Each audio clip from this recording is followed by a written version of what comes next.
Straight up Manhattans? What's the occasion? You and me. And glass by the pool. That's not like you. Not glass.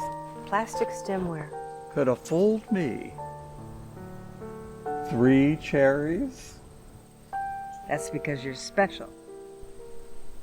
To you and me.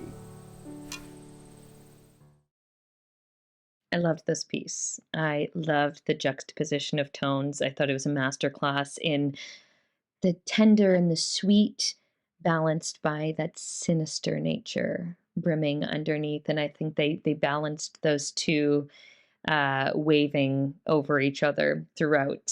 I thought the actress did a great job at building that history and that backstory. I really felt those 37 years of comfort and humor, and just one knowing look can say 1,000 words. But then I noticed, yeah, that sinister glint in her eye. I thought, are we going there? And I was very surprised when we did, and that she also took the sip. I thought was a lovely twist. So great use of the short film format. I think this is the kind of story that is perfect for it, and gets you thinking. But I thought this was brilliantly done. Great pacing, and felt like a classic short film. It was very clever to set this film of reminiscing in black and white. The close-up shots of the drinks, the faces, and the hands of the characters were so intimate. The performances of the two characters were excellent, quiet, and subtle. There's a real fondness and connection between them, which makes the storyline all the more touching. One character has obviously been very reliant on the other one, which makes the ending even more believable. And the sentimental piano soundtrack works really well too. This is a beautiful way to look at losing a loved one. The acceptance of those final moments with your loved one, but also dealing with the reality that this person is not going to be here soon. You can see the love between these two. The history between them was really strongly shown in the dialogue. I enjoyed the rack focus going back and forth between them, where you kind of see him up close, see her up close.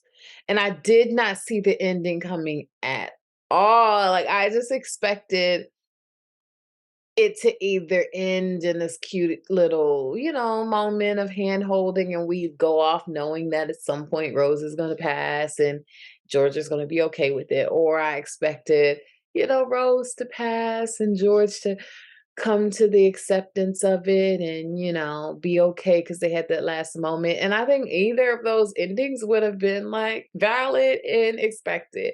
But boy, did they go in the opposite direction. I mean, it was a shock. The choice of having them both go together, her having a resolve about the end is because she decided for both of them when the end would be. And he's over here worrying about what's going to happen when you're gone, what's going to happen. And I feel like her love for him, and she felt that me going is going to be actually worse for him. And so I'm going to do this ultimate sacrifice. And then the way she did it was just this beautiful moment. And so, I mean, I don't know if you can call killing someone beautiful, but but it made sense why she was so intent on him enjoying the moment and them just sitting and basking in this day and this beautiful lawn that he spent his life creating for them and overlooking their life and toasting to their life. And now every little detail, the 3 cherries, like every little thing starting on the cups as the foreshadow at the top, like everything makes so much sense now. This is so good. I love being surprised like that.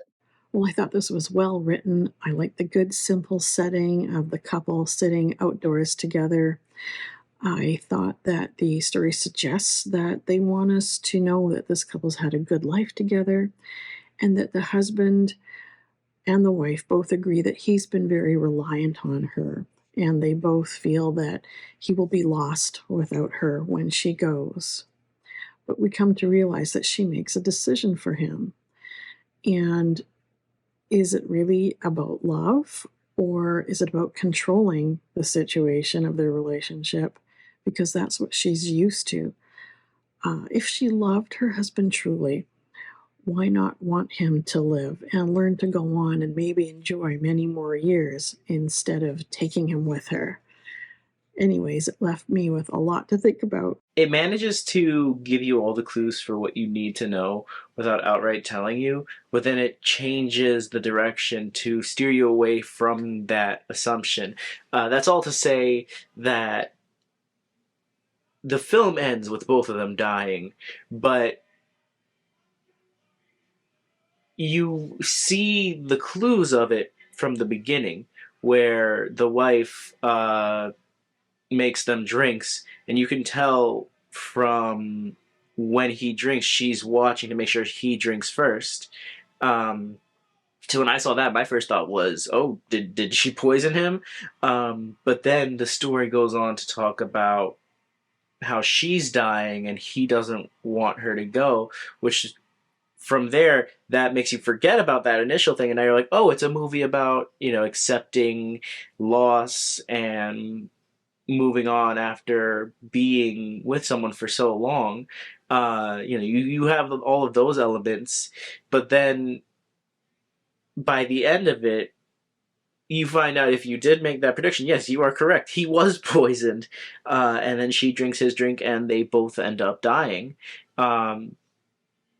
There's definitely a very big moral debate as to whether or not that was just of poisoning someone without their consent because they wouldn't want to be in a world where you're not there. But all in all, it was very. For the short time we were watching it, I felt like there were just hooks and turns at every angle, which was very fascinating. Love the black and white. Love the up close on the glasses, up close on the faces of these two. We know they're, having this conversation about her sickness is what's underneath all the words. Love the music, the piano, the writing is really good. And there was, in the beginning, I had a suspicion about her having poisoned the drinks, but then I forgot about it, which is awesome.